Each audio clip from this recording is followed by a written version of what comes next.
আন্তর্জাতিক নারী দিবস উপলক্ষে physical education foundation of India পূর্ব বর্ধমান জেলা চ্যাপ্টারের পরিচালনায় কাটোয়ার রবীন্দ্র ভবনে অনুষ্ঠিত হলো ওপেন ক্যারাটে চ্যাম্পিয়নশিপ 2026। সারা বাংলার কম বেশি প্রায় সব জেলা থেকে আগত প্রায় 200 প্রতিযোগী এই প্রতিযোগিতায় অংশগ্রহণ করেছেন।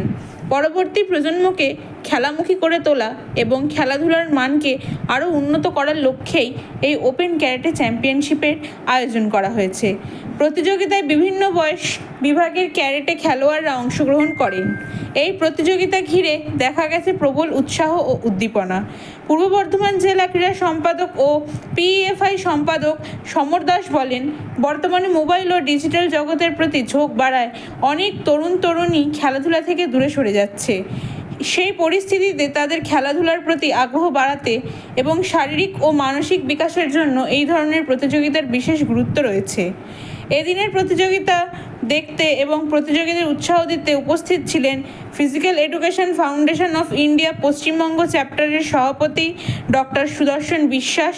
তিনি জানান, ভবিষ্যতেও এই ধরনের ক্রীড়া প্রতিযোগিতার মাধ্যমে রাজ্যের বিভিন্ন প্রান্ত থেকে প্রতিভাবান খেলোয়াড়দের উঠে আসবে এবং রাজ্যের ক্রীড়ার মান আরও উন্নত হবে।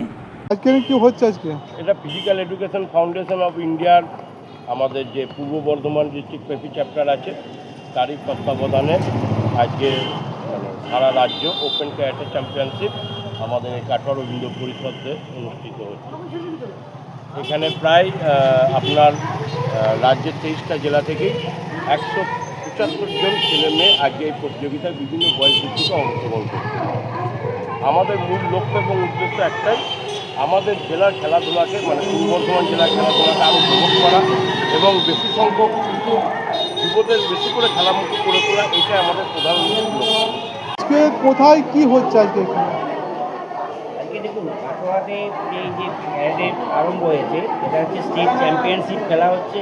এখানে অনেকগুলো গেম দিয়েই চলছে এবং এই কাটোয়াতে আমি প্রথম এলাম, কিন্তু আলটিমেটলি এখানে একটা খেলার ঘরানা আছে এবং আমরা চাচ্ছি এটা ফিজিক্যাল এডুকেশন ফাউন্ডেশন অফ ইন্ডিয়ার তরফ থেকে আমরা যেটা চাচ্ছি যে বাচ্চা ছেলেদের মধ্যে খেলার মাধ্যমে আমরা ওদের ট্যালেন্টটাকে চয়েস করা, যাদের মধ্যে ধরুন ইনহেরিয়েন্ট কোয়ালিটি রয়েছে, যারা ভালো পারফরমেন্স করছে, তাদেরকে যদি আমরা আরেকটু উপর লেভেলে মানে হাই পারফরমেন্সের দিকে নিয়ে যাওয়া যায়, হায়ার এডুকেশন তার সঙ্গে সঙ্গে যদি ভালো পারফরমেন্স করতে পারে as a member of the district team, তারপরে স্টেট টিম, ইভেন পরের দিকে যদি আরও এখন Visvabharati professor physical education and course নাম ডক্টর সুদর্শন বিশ্বাস।